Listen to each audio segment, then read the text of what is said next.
Hello everyone, very good afternoon. I hope you are fine. Welcome to expert classes by Manju ma'am. Student, जैसा कि आप सभी लोग जानते हैं कि इस समय हम आप लोगों का मॉडल पेपर स्टार्ट किए हुए हैं. ये क्लास उनका है जो बच्चे हमारे एमए थर्ड सेमेस्टर में है स्टूडेंट. ठीक है, कौन सा क्लास की बात मैं करूँ तो एमए थर्ड सेमेस्टर, जिनका विषय होम साइंस है. और पेपर कौन सा है तो पेपर इनका थर्ड है. पेपर का नाम है डेवलपमेंट ऑफ क्रिएटिविटी, यानी हिंदी में इसको हम रचनात्मकता का विकास कहते हैं. आप लोगों का एग्ज़ाम जो है 20 दिसंबर को होने वाला है. तो कल की वीडियो में मैंने गलती से 18 दिसंबर कह दिया था, यानी आज का डेट बता दिया था, क्योंकि आज जो है 5वें सेमेस्टर का एग्ज़ाम था स्टूडेंट. होम साइंस का ही 5वां सेमेस्टर. तो बाय मिस्टेक मेरे दिमाग में चल रहा था कि आपका एग्ज़ाम और ये क्या बोलते हैं 5th सेमेस्टर का एग्ज़ाम जो है एग्ज़ाम डेट जो है सेम है, तो इसलिए वो गलती से. लेकिन आपका एग्ज़ाम मैंने फिर चेक किया टाइम टेबल में तो 20 दिसंबर को है. ठीक है, तो आज जो है आप लोगों का ये मॉडल पेपर 4 है स्टूडेंट. ठीक है, पार्ट 4 है. अगर आप लोगों ने अभी तक पार्ट 1, पार्ट 2 और पार्ट 3 नहीं देखे हैं तो उसको जाकर पहले यूट्यूब पर जाकर जो है पहले पार्ट 1, पार्ट 2, पार्ट 3 देख लीजिए. ठीक है, तो आइए स्टूडेंट हम स्टार्ट करते हैं. आप लोगों का पहला क्वेश्चन है सृजनात्मकता. आइए देखिए, हम पहला क्वेश्चन देखते हैं. सृजनात्मकता के तत्व बताइए. ठीक है, पहला क्वेश्चन क्या है आप लोगों का, सृजनात्मकता के तत्व बताइए. या इसी प्रश्न को पिछले साल ऐसे पूछा गया था कि गिलफोर्ड ने सृजनात्मकता के विकास में कितने तरह के तत्व बताया है, इसको बताइए. ठीक है, तो देखिए यहाँ पर आप क्या बता सकते हैं. गिलफोर्ड ने सृजनात्मकता के निम्नलिखित तत्व बताया. पहला क्या है आपका, तात्कालिक स्थिति से परे जाने की योग्यता. दूसरा है समस्या का पुनर्व्याख्या. तीसरा है सामंजस्य. और चौथा है अन्य के विचार में परिवर्तन. तो देखिए ये जो हमने पार्ट 2 दिया है स्टूडेंट ना, तो उसमें हम आप लोगों के लिए जो है इसको मैंने पूरा विस्तार से बताया है. पार्ट 2 में आप जाकर इसको पूरे अच्छे से चारों की मैंने व्याख्या की है एक्सप्लेनेशन के साथ, तो उसको आप लोग देख लीजिएगा वहाँ से. और ये अगर मान लीजिए शॉर्ट क्वेश्चन पूछता है मतलब 2 नंबर वाले में, तब आप इसको बस चारों पॉइंट को बस आप लिख देंगे तो आपके जो है मार्क्स पूरे मिल जाएंगे. ठीक है, तो यहाँ पर हम इसको एक्सप्लेन नहीं कर रहे हैं, ये खाली प्रश्न आपको बताने के लिए हमने यहाँ पर इंक्लूड किया है, क्योंकि बहुत से बच्चे जो है कंफ्यूज रहते हैं, क्योंकि उनको ये समझ में नहीं आता है कि ये अति लघु में भी आ सकता है और लघु में भी आ सकता है. ठीक है, तो ये देखिए यहाँ पर आप लोगों का हो गया. तो इसको जाकर पार्ट 2 या पार्ट 3 में हमने इसका जो पूरे चारों को मैंने अच्छे से एक्सप्लेन किया, वहाँ से जाकर इसको देख लीजिएगा.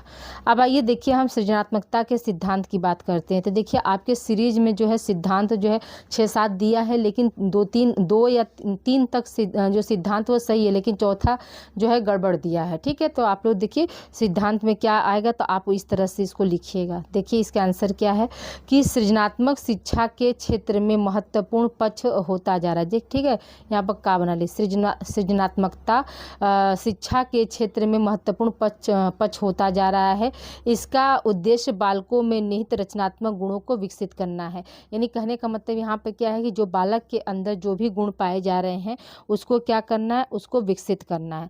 सृजनात्मकता के अनेक सिद्धांतों पर बर्नार्ड मेकर तथा फ्रैंकलिन सी सॉज ने विचार किया है. पहला सिद्धांत क्या है आपका, मनोविश्लेषणात्मक सिद्धांत है. ठीक है, मनोविश्लेषणात्मक सिद्धांत जो है किसने दिया था तो फ्रायड ने दिया था स्टूडेंट. ठीक है, आइए देखिए इसको. तो फ्रायड ने कलात्मक सृजनात्मक में फ्रायड ने कलात्मक सृजनात्मकता यहाँ पर में मनोविश्लेषणात्मक सिद्धांत मैंने मनोविश्लेषणात्मक व्याख्या व्यवस्था प्रस्तुत की है. ठीक है, फ्रायड ने लियोनार्डो, डॉक्टर विंसी, कवि तथा अन्य लेखकों का अध्ययन किया तथा मनोविश्लेषणात्मक सिद्धांत का प्रतिपादन किया. तो देखिए यहाँ पर आप लोग अगर नेट का फॉर्म भरे होंगे तो उसमें पूछता है क्वेश्चन आपका कि मनोविश्लेषणात्मक सिद्धांत का प्रतिपादन किसने किया, तो आप क्या बताएंगे कि मनोविश्लेषणात्मक सिद्धांत का प्रतिपादन जो है फ्रायड ने किया था. फ्रायड के अनुसार सृजनात्मक व्यक्ति यथार्थ से हट जाता है. यानी कहने का मतलब क्या है कि जो सृजनात्मक व्यक्ति रहता है तो वो क्या है, सच्चाई से हट जाता है. यथार्थ का मतलब वास्तविकता, सच्चाई से क्या है, हट जाता है, क्योंकि वह मूल प्रवृत्त्यात्मक व्यवहार की आवश्यकता को संतुष्ट नहीं कर पाता है. वह सृजनात्मक क्रियाओं, यहाँ पर वो बना लीजिए, क्रियाओं द्वारा अपनी प्रबल आकांक्षा इच्छाओं को संतुष्ट कर सकता है। तो यहाँ पर कह रहा है कि अगर वो सृजनात्मक है तो वो वास्तविकता से दूर हट जाएगा और जो भी मूल प्रवृत्ति है उस व्यवहार की आवश्यकता को क्या करता है, वो संतुष्ट नहीं कर पाता है और वह सृजनात्मक क्रियाओं द्वारा जो है अपनी प्रबल इच्छा को जो है या आकांक्षा को क्या करता है, संतुष्ट कर सकता है। यही कारण है कि उदात्तीकरण ने उच्च मानसिक स्थिति में अचेतन मन की भूमिका को सृजनात्मक कार्य में अस्वीकार किया है। पूर्ण चेतना प्रणाली सृजनात्मकता का होगा, ठीक है, सृजनात्मक का आवश्यक तत्व है।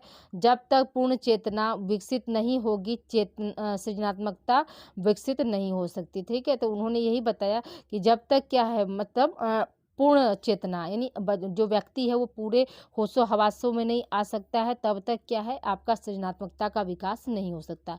अब देखिए कूबी एक भी विद्वान थे, वो भी मनोचिकित्सक वैज्ञानिक थे। तो उनका भी मानना क्या है, तो कूबी ने क्या बताया, तो कूबी ने अचेतन की भूमि को सृजनात्मक कार्य हेतु अस्वीकार किया है। यानी इन्होंने भी अचेतन मन को जो है क्या किया है, स्वीकार किया है। उसकी धारणा है कि यदि इस प्रक्रिया का संपादन होता है तो वह हानिकारक होगा। उनका यह विचार था कि अगर इस पर हम मतलब इसका हम संपादन करते हैं तो ये क्या है, ये हानिकारक है। वह पूर्व चेतन को सृजनात्मक का आवश्यक पहलू मानता था, ठीक है। ये क्या है, मतलब पूर्व चेतन को, पूर्ण चेतन मतलब पहले के चेतन को क्या है, सृजनात्मक का आवश्यक पहलू मानता था। जब तक पूर्व चेतना विकसित नहीं होगी तब तक सृजनात्मकता प्रकट नहीं होगी। पूर्व चेतन की प्रक्रिया चेतन प्रक्रिया से प्रभावित होती है। यथार्थ तथा अचेतन से प्रभावित होती है। दोनों ही प्रक्रियाएं कल्पनात्मक चिंतन को स्वीकृत नहीं करती हैं। कूबी इसी आधार पर उदात्तीकरण की अवधारणा का जो है खंडन करते हैं, ठीक है। तो कूबी का भी कहना ये था कि जो है सृजनात्मकता जो होती है वह अचेतन मन से नहीं हो सकती है और उसको जो है उन्होंने भी क्या किया, इसको अस्वीकार किया है, ठीक है। अब आइए देखिए साहचर्यवाद का सिद्धांत क्या है। तो सृजनात्मकता को साहचर्य से जोड़ने का कार्य पहला जो है रिबोट ने किया था। उसका विचार है कि साहचर्य वह प्रक्रिया है जिसके द्वारा मानसिक स्थिति इस प्रकार जुड़ जाती है जिससे वह जागृत होती है।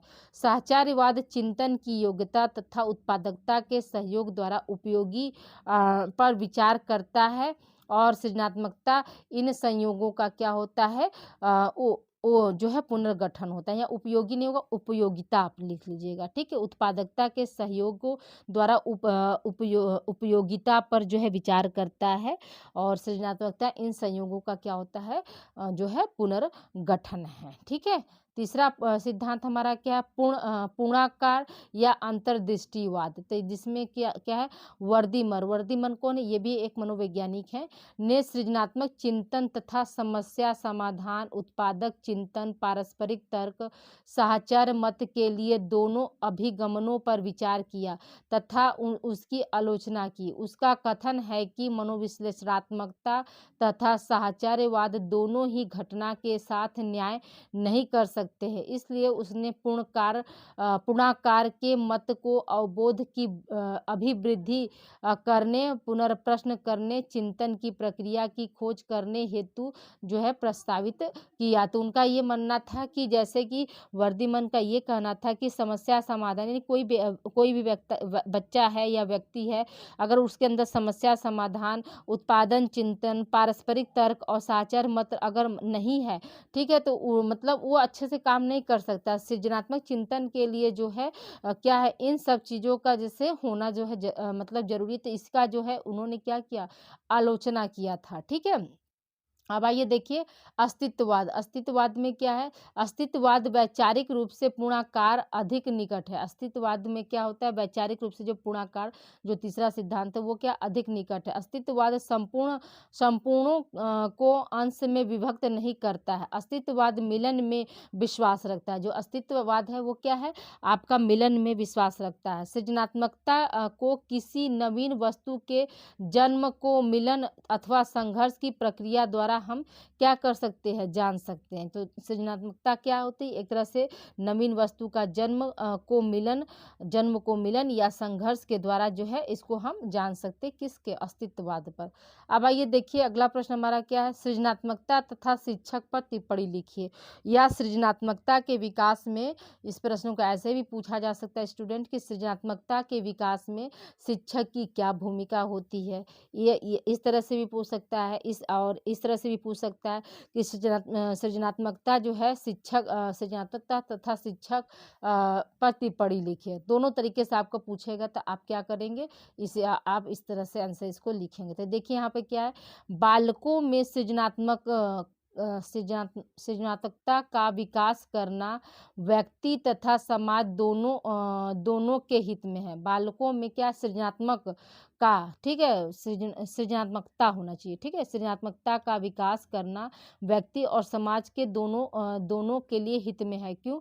क्योंकि दोनों ही क्या है, अगर व्यक्ति भी करता है और व्यक्ति के साथ साथ क्या समाज भी उसमें सहयोग करता है तो वो व्यक्ति जो अधिक सृजनशील हो जाएगा, ठीक है, नए नए चीज़ों को वो सीखेगा।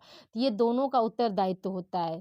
फिर क्या? क्रो एंड क्रो के अनुसार जैसे जैसे बालक में प्रतिबोध एवं संबोध का विकास होता है वह अपने वातावरण में परिवर्तन करना चाहता है, जबकि प्रौढ़ व्यक्ति परिस्थितिनुगत यथार्थ होता है।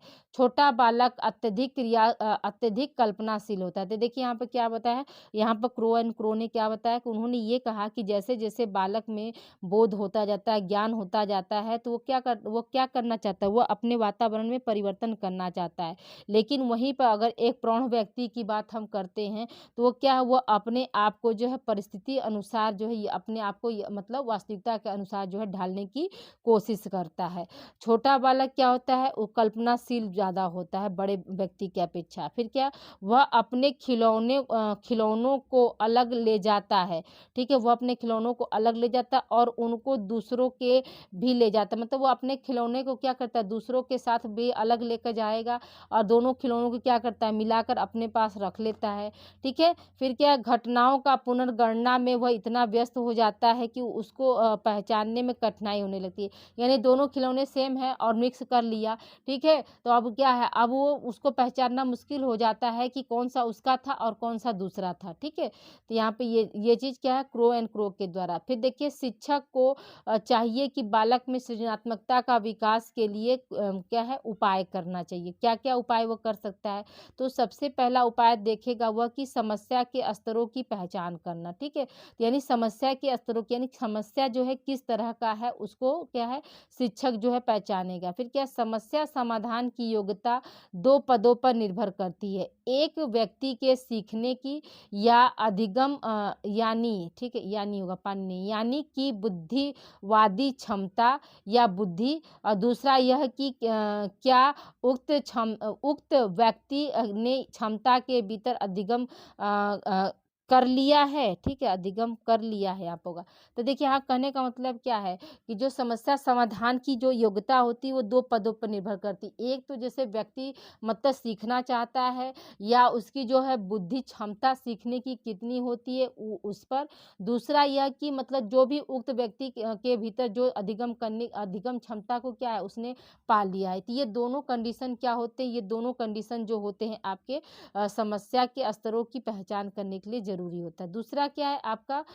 तथ्यों का अधिगम। तथ्यों का अधिगम मतलब तथ्यों के द्वारा सीखना।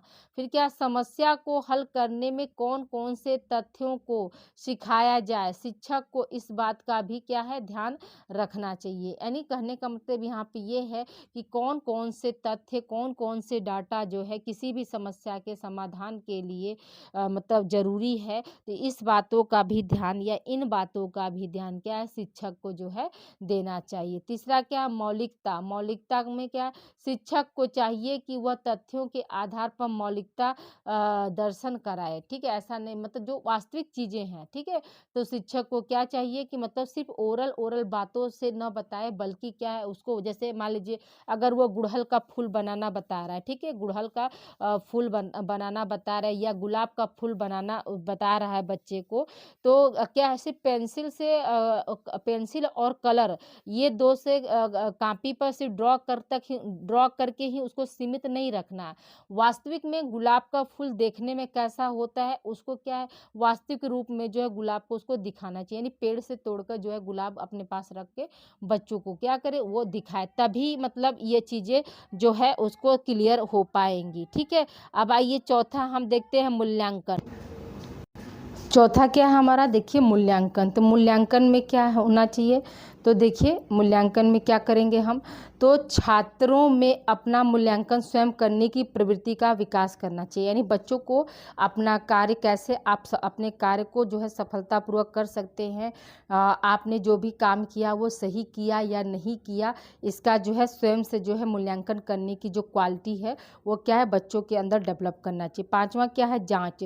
छात्रों में जांच करने की जो कुशलता का अर्जन कराना चाहिए, यानी छात्र जो है अपना खुद जांच कर सके, ऐसी जो है कुशलता क्या है बच्चों में जो है अर्जित कराना चाहिए। छठा क्या है आपका, पाठ्य सहगामी क्रियाएं। पाठ्य सहगामी क्रियाओं में क्या है, तो विद्यालय में बुलेटिन बोर्ड होना चाहिए, पुस्तकालय होना चाहिए, वाद विवाद जो है कंपटीशन होना चाहिए, खेल कूद होना चाहिए, एनसीसी आदि क्रियाओं द्वारा नई नवीन भावनाओं का जो है विकास करना चाहिए। यानी कहने का मतलब यहाँ पे क्या है कि जो विद्यालय है तो वहाँ पे क्या है, विद्यालय में मतलब पाठ्य संबंधित यानी कोर्स पढ़ाने के साथ साथ क्या है और भी साथ साथ जो है क्रियाएं कराना चाहिए, जिससे कि उनके अंदर क्या हो, सृजनशीलता या रचनात्मकता या सृजनात्मकता का जो है विकास हो सके। ठीक है स्टूडेंट, तो आई होप ये आपको क्लास आज का भी क्लास जो है आप लोगों के लिए बहुत यूजफुल रहेगा। तो प्लीज़ आप लोग वीडियो को लाइक और शेयर और अपना वैल्यूएबल कमेंट देना न भूले स्टूडेंट। और आज की क्लास में इतना ही स्टूडेंट, मिलते हैं हम कल की क्लास में। कल एक और मॉडल पेपर आप लोगों को हो सकता है तो हम दे देंगे, उसमें आप लोगों का वेरी शॉर्ट क्वेश्चन हम जो है सम्मिलित करेंगे। ठीक है, इसमें आज में एक लॉन्ग क्वेश्चन है और 2 जो है आपके शॉर्ट क्वेश्चन है। और अभी तक अगर आप लोगों ने जो है पार्ट 1, पार्ट 2, पार्ट 3 नहीं देखा है तो प्लीज़ जाकर आप लोग जो है पार्ट 1, पार्ट 2 और पार्ट 3 जरूर से देख लीजिए। Thank you for watching student.